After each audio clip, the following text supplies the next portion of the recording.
ओम नमो नारायणाय. आपण ऐकत आहोत श्री साईबाबांच्या कथा.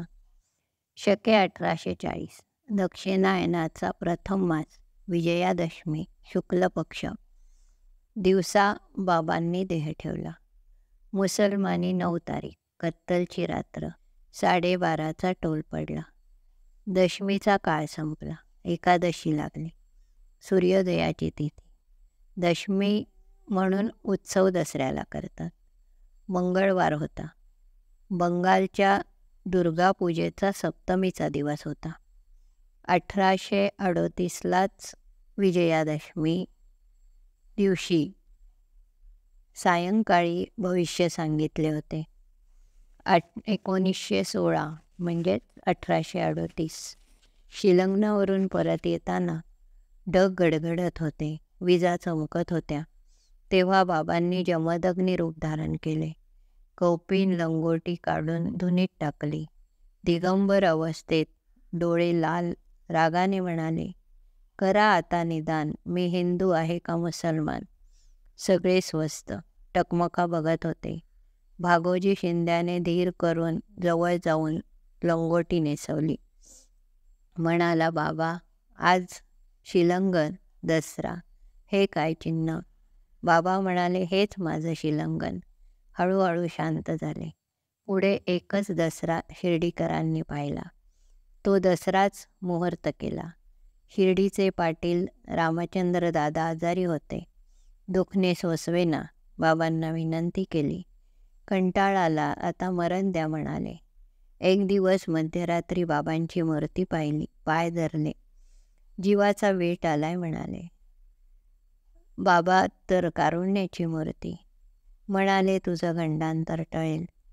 तुझी हुंडी परतली, पण तात्याची धडगत नाही. 1840ला दक्षिणायन अश्विन मास, विजयादशमीला तात्या अक्षयपद पावेल. त्याला सांगू नकोस. 2च वर्षे राहिले. रामचंद्राने बाळाशिंप्याला सांगितले. बाबांचे शब्द म्हणजे वज्रलेप. 40 सालचा भाद्रपद संपला. अश्विन उजाडला. तात्या अंथरुणावर पडलेला, तापाने फणफणलेला. बाबांचे पण कणणे कुटणे चालू होते. तात्यांचा जीव बाबांचे पायी. दसरा आला. नाडी शांत झाली. तात्या मरण संभ्रमात. एवढ्यात तात्याचे गंडांतर टळले. जणू बाबांनी काळाला तात्याच्या बदल्यात आपले शरीर दिले. देह ठेवला. त्या पाठी दासगणूंना पंढरपूरला स्वप्न पडले. मशीद पडली.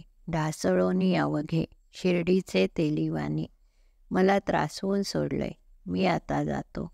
चल लवकर शिर्डीत. एवढ्यात शिर्डीचा निरोप आला. शिष्य परिवारासह दासगण शिर्डीत आले. समाधीसमोर अष्टप्रहर नामगजर कीर्तन. शिर्डीत जणू वैकुंठ अवतरलं. शिर्डी भूवैकुंठ झाली. दसरा काय मुहूर्त म्हणून निवडला का? त्यांना कुठे आलं येणं आणि जाणं. जाताना लक्ष्मी जवळ गेले. रोज या लक्ष्मीची भाकर आल्याशिवाय जेवायचे नाहीत. बयाजीच्या अंकावर म्हणजे तात्या कोते देहाला विश्राम दिला. पडून किंवा नेजून नाही, स्वस्थपणे गादीवर बसून स्वहस्ते देहाचे विसर्जन केले. नाही घरघर, नाही श्वास, नाही खासी, नाही कास, नाही जीवाची कासावीस. उल्हासाने प्रयाण केले. 14 दिवस राहिले होते. तेव्हा बाबांनी वजे नावाच्या ब्राह्मणाला रामविजय ग्रंथ वाचायला सांगितला. बाबा अखंड श्रवण करत होते. 8 दिवस झाल्यावर बाबांनी 3 दिवस रात्र अखंडपणे वाचायला सांगितले. असे एकूण 11 दिवस झाले. पोथी वाचन संपवले. वजांना जायला सांगितले. एकटेच मशिदीत. बाबा तर परब्रह्म. त्यांना कसले आले आहे जन्ममरण. अव्यक्त रूपाने तर ते सगळीकडेच आहेत. ज्यांचे नुसते नाव घेतले तर जन्ममरणाची इरजार चुकते, त्यांना कसली आली आहे मरणावस्था. बाबा म्हणत, बरे नव्हे कोणाते छळणे, त्याने येते मजला दुखणे. बाबा सांगून गेले आहेत. 8 वर्षांचा बाळजनी प्रगट होईन मी मागुतेने. देवकीपुढे बंदीशाळेत 8 वर्षांची सुंदर कांतीच तर प्रगटली होती ना. आजही अनेकांना साक्षात्कार अनुभव येतात, चमत्कार होतात. देव अवतार संपून निजधामाला जातात. पण संत मात्र इथेच ब्रह्मस्थितीत वास करतात. ते कुठे जात नाहीत, येत नाहीत. त्यांचा देह पंचतत्वात विलीन होतो. आत्मा तर इथेच ब्रह्मस्वरूप अखंड वास करतो. पंचमहाभूतांवर त्यांची संपूर्ण सत्ता असल्याने तो पंचमहाभूतात विलीन झालेला देह ते त्यांच्या इच्छेनुसार कधीही आणि कुठेही एकाच वेळी अनेक ठिकाणीही वारंवार धारण करू शकतात. बाबांना कुठे ठेवायचे याचा 36 तास विचार चालू होता. वाड्यात हे शरीर पडो असे बाबांचे उद्गार होते. रामचंद्र पाटील ग्रामाधिकारी ते म्हणाले, वाड्याबाहेर बाबा जाणार नाही. बाबांनी देह ठेवला. त्या पहाटे लक्ष्मण मामांना बाबा म्हणाले, उठ बापूसाहेब, मी मेलो म्हणून येणार नाहीत. तू तरी माझी काकड आरती कर. मामा कर्मठ ब्राह्मण नेहमीप्रमाणे आले. ते निष्ठावंत, त्यात हा दृष्टांत. मग मुखावरचे वस्त्र काढून गंध लावले. यथासांग पूजा केली. वाळलेल्या मुठी उघडून त्यात विडा दक्षिणा ठेवली. पुन्हा पूर्ववत झाकून ठेवले. दुपारी जोगांनी निरांजन आरती केली. हे देहावसान होण्यापूर्वी 43 वर्षे पहिले मार्गशीर्ष पौर्णिमेला बाबांना दमा उठला. मालेगावच्या एका भक्ताचा तो अंगावर घेतलेला होता. त्यामुळे बाबा अस्वस्थ झाले. देहाला सहन होईना. मग ब्रह्मांडी आत्मा नेला. 3 दिवस याच अवस्थेत होते. समाधी कुठे बांधायची ते पण दाखवून दिले होते.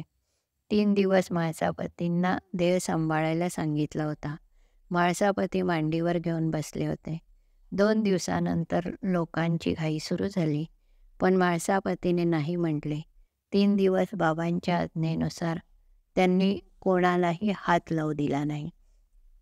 3 दिवसानंतर पहाटे 3 वाजता चेतना आली. आत्ताचे हे देहावसान झाले तेव्हाही लोकांना आशा होती बाबा परत येतील, उठून बसतील. पण तसे झाले नाही.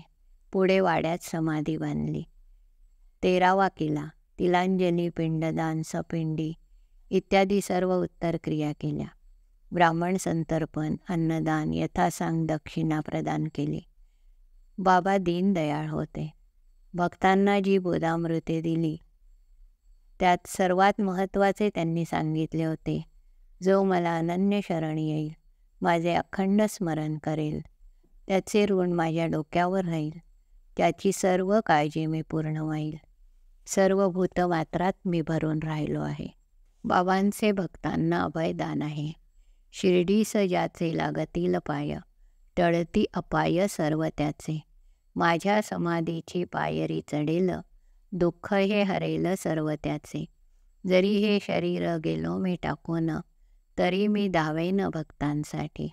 नवसास माझी पावेल समाधी, दरा दृढ बुद्धी माझ्या ठाई. नित्य मी जिवंत जाणा हेची सत्य, नित्य घ्या प्रचित अनुभवे.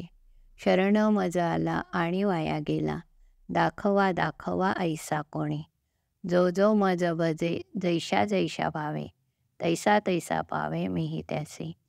तुमचा मी भार वाहीन सर्वथा, नवे हे अन्यथा वचन माझे. जाणा येथे आहे सहाय्य सर्वास, मागे जे जे त्यास ते ते लाभे. माझा जो जहाला काया वाचा मनी, तयाचा मी ऋणी सर्व काळ. साई म्हणे तोची तोची झाला धन्य, झाला जो अनन्य माझ्या पायी. अवधूत चिंतन श्री गुरुदेव दत्त. हरि ओम तत्सत.